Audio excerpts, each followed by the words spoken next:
యాజకుల కుమారులు అంటే యెహోవాని ఎరగని వారుగా ఉండకూడదు. ఎరగని వారే ఇంకో వాడు యాజకత్వం చేయకూడదు. యెహోవాని ఎరగని వారు అనుకో దుర్మార్గులకి యెహోవా గురించి తెలుస్తుంది.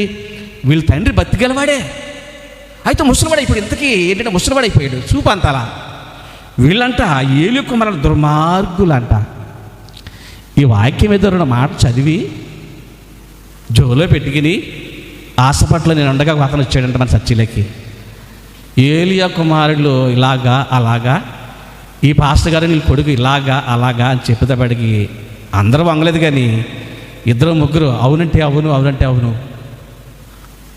నిజమే, దేవుడు ఆయనకి ఇచ్చేసాడు సచ్చి. మరి ఇప్పుడు ఇక్కడ లేడి, దేవుడిస్తే వాగ్దానం నెరవేర్తుంది కానీ ఓడిపోదు కదా. ఏడి మీ ఇంటికి నేను 30 సంవత్సరాల నుండి వస్తున్నాను, మీది ఏలియా కుటుంబం మీది పొరపాటు చేశారు, చలో ఇంట్లో వెళ్ళిపోండి మాకు ఇచ్చేసాడు.